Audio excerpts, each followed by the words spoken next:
So there's not much news today, so that's the news. I wanted to teach you how to be happy. I've spent my life trying to turn into a formula how to be happy. And I did that in my book, How to Fail at Almost Everything and Still Win Big. But I'm going to give you the quicker synopsis for those who don't know how to be happy.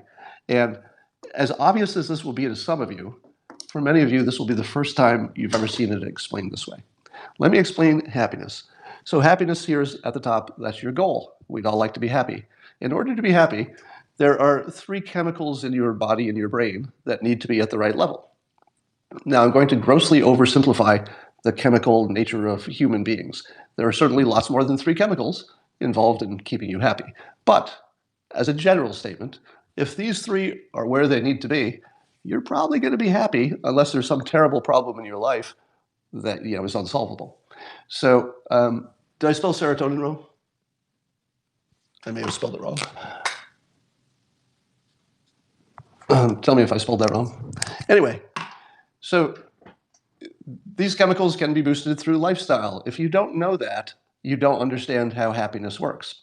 Most people that I talk to are under the mistaken impression that happiness is something you can think your way into. In other words, if you put some happy thoughts in your head, or you don't have any problems, or there's somehow a mental process. Your happiness is not a mental process. If you think it is, you can't help yourself. You're going to be lost forever. So whether you have a mental problem that keeps you low in these things, which is typical, depression, anxiety, OCD, there are a number of mental conditions which are at least associated with lower levels of these things. If you treat happiness as a physical process, the end result of which is you feel happy, then you have a mechanism to do something about it. If you think it's a mental process, there's nothing you can do about it. You are a victim of your environment. But if you understand that you can do things in your life that will boost these chemicals, and then these chemicals in turn will make you feel good, then you have a mechanism. And for each of these things, let me explain these things. So oxytocin is the chemical that makes you feel connected to people, makes you feel in love, makes you feel bonded. And that's mostly from social interaction, especially touch. You can get it from sex, hugging. I think you can get it from your pets, playing with your cat or your dog. And you can get it from a massage. Yeah, and children can get it from their parents, from touch. But these other things, dopamine and serotonin, are sort of lifestyle related. And if you get a system for all of this stuff, a system for your diet and exercise and sleep, you're going to have a lot more of it. How many people do you know who believe they're unhappy, but all they're doing is they're doing this stuff wrong? They're doing the lifestyle stuff wrong, and they think, hey, I'm unhappy. There's something wrong with the way I'm thinking. There's something wrong with my brain. Probably not. There's probably, and when I say probably, I'm going to say 80% of the time. For 80% of you, the feeling of not being happy or fulfilled, all of those feelings are because you don't have a system in place to work toward improving these over time. So for diet, for example, I talk about this in my book, How to Fail at Almost Everything and Still Win Big. It should be a lifelong process of learning about diet and experimenting with what works for you. In my case, if I eat too many bad carbs, I'm unhappy. Every frickin' time. Every time. If I have a burrito for lunch, the rest of the day, I'm not happy because my energy will crash. And I can't be happy when I have, it's a sugar crash. So learn about diet by making it a lifelong system to chip away at it and experiment. Learn that protein is good for you. Learn that simple carbs are bad for you, always, always. Don't have cheat days. If you have a cheat day, you don't understand how anything works. There's a longer explanation for that, but don't have a cheat day. Exercise, again, my book, How to Fail, teaches you how to create habits and how to organize your life so it's more likely that you'll do something active every day. Doesn't matter what you do, but be active every day. You will find that if you get exercise right, most of your days are better. Everybody who has an exercise routine will confirm what I'm saying. On days that you exercise, you feel happier. It's pretty much a one-to-one thing. So learn to do that. Get enough sleep. A lot of people think that sleep is somehow out of their control. Sleep is something you absolutely control. Now, again, these are 80% true statements. 20% of the people may have some medical problem. They've got something they need to deal with. But for 80% of us, go to bed the same time, wake up the same time every day. Don't put don't watch TV in bed. Don't do things that get you excited. Don't watch a scary movie before you go to bed.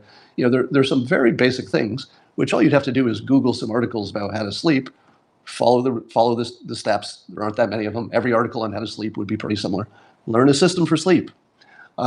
If you're the kind of person who likes to stay up really late on weekends, but then during the week you've got to go back to your 8 to 5 life, you're just killing yourself. You don't have much chance of being happy if you think that you can mess with your sleep and still be happy. You can't. You can have a good evening, but your week is not going to be happy. Make sure you get some nature. There's meaning get outside. Sun is important, but it seems to be important to your chemistry to just interact with nature. So get out of the house, get around some trees, get around some grass. That helps. Do what you can to improve your social life. I recommend the Dale Carnegie method of learning how to talk to people, learning how to be good to people. Here's the big trick for a good social life. You ready? It's hard for me to believe I have to tell you this, but probably the vast majority of you don't know what I'm going to say next, and it will change your life. You ready? If you don't have a good social life, that's your fault. Totally. It's your fault because you don't know the technique. Having a good social life is technique. Now, I can't get into all of it. The Dale Carnegie courses will teach you, but you should know how to talk to strangers. You should know how to talk to people and have good conversations. But the main thing you need to do to have a good social life is give more than you get. That's it. Think generously, and people will say, well, that's somebody I want to hang around with. That person just asked me if they could do me a favor. I barely know them. That's somebody you want to spend some time with. Invite people to your place. Set up an outing yourself. Buy somebody lunch. Solve a problem for somebody. Offer to help. All right? Social life is completely under your control. Stop thinking that people will like you for who you are on the inside. Nobody cares who you are on the inside. They can't see it. They can't see the inside of you. They only know what you do. They can't read your mind. So do things that are generous. If you do that, you will have a social life. Might not be the first day, but you're going to have one.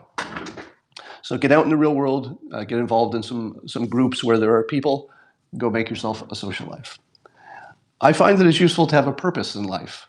A purpose, the best way to find one is to be useful to society and to other people. If what you're doing all day is good for no one but you, you will not feel like you have a purpose. And that will eat at your chemical state. It will decrease your happy chemicals. So find a purpose. It's easy to find a purpose. Figure out what you're good at, or at least you can become good at, and you're willing to do. Then try it. If it doesn't work, try something else.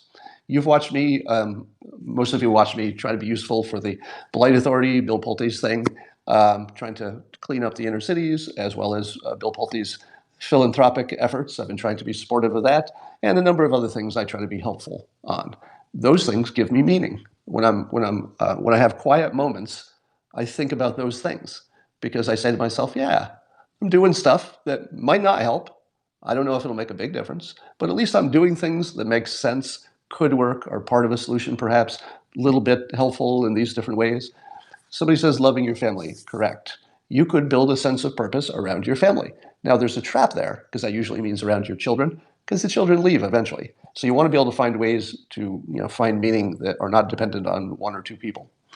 I also find that when I'm learning and growing, in other words, I'm getting better at something, I feel more fulfilled and my body chemistry feels better. So it doesn't matter what you're learning or growing at. Could be your career, could be something useful in some other way. And it could be just learning the things that you need to take care of yourself. Could be just learning that. But build your talent stack, add talents all the time. You should never be, here's my advice, you should never be in a state of not learning, period. Now, you might be so busy, they have to reduce the time that you're spending learning something to a small part of your day. That would be normal. But never have a day where you didn't learn something. You can Google something. You can read an article. You can talk to somebody who knows more than you do. You can use my app, Interface by WenHub, and call an expert to learn something you needed to know. But try to learn something every day. You'll be amazed what that does to you. You'll have a sense of moving in the right direction. All right, so in summary, happiness is not some internal mental process that you can just think your way to a better happiness. It is a chemical state. If you get your body chemistry right, mostly these three chemicals are the ones you hear about, you will have a feeling of contentment and happiness. To get those chemicals right, science is very clear what works. Got to get your diet right, your exercise, your sleep. Got to get out in nature, touch some people, improve your social life. Avoid stress. I didn't talk about this one, but it's obvious. I do not watch movies that are dramas. I do not watch movies that are scary or have bad endings. I won't even watch a comedy if it has a bad ending. I don't expose myself to fiction which is negative, because even if you think you're entertained, and you are, you're adding stress to your life. You just don't know it. I avoid stressful people. If you are toxic, I'm just not going to talk to you again. That's it. Do I feel bad when I cut people out of my life and I don't talk to them again? A little bit, but not as bad as I feel when I'm with them. The horror is spending time with toxic people. The horror is not the embarrassment or the discomfort or the awkwardness of getting rid of them. You have to get rid of toxic people. And learn and grow, and that will give you a purpose if you're being useful to the world. Yeah, the news can be quite toxic as well. I'm addicted to the news at the moment because a lot of the Trump news is entertaining. It's literally funny, and nobody's getting hurt most of the time. Sometimes it devolves into bad stuff. Do I make an exception for Game of Thrones? Yeah, I kind of do. I do. But when I watch Game of Thrones, I don't feel tension or stress. It's well made and it's funny and it takes me into a different world and it doesn't seem like a real world. So I don't take that too seriously. I would say if you're watching Lord of the Rings, which you would say is a drama action, a lot of people getting killed, Lord of the Rings is just sort of a fantasy fun thing. So I wouldn't worry about that. I would never watch a Quentin Tarantino movie again. I've watched his movies and they just make me feel bad. Period. They're well made. Apparently, Quentin Tarantino is an amazing filmmaker. All the critics agree. But a lot of his films make me feel bad, so I don't watch them. Same with Spielberg. Spielberg is on the top of my list of directors to avoid. Now, if he does a comedy movie or something lighthearted, I would certainly watch that because he's a great filmmaker. But if he does something like anything about the Holocaust, for example, Schindler's List, it's going to be so well made that it brings you into this horrible world, and it's like you were there. I'm still scarred by movies I've seen years ago, and some of them are Spielberg's. So that's your happiness formula. The main point is to understand that it's a chemical reaction and that you control your chemistry by your lifestyle, and specifically you can develop systems over time where maybe you don't know too much about diet, but you can learn it. Don't know too much about exercise or systems, you can learn it.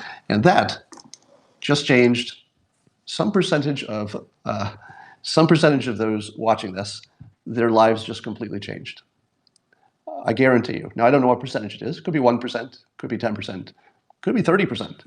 But for a lot of you, your life just completely changed because for the first time, you're seeing a completely practical path to get from wherever you are to how you want to feel. And once you see that this works, and the only way to see it is to actually practice it, start paying attention to your diet, your sleep, and your exercise, and also your touch and your nature too. Start paying attention to what you did that day, and then pay attention to how you feel about your day. Once you notice there's a one-to-one correlation between doing those things right that gets your chemistry right and having a good day, you're all set. That's what you need. You need that realization to make it real, and you have to do it and try it to be able to actually feel that it makes a difference.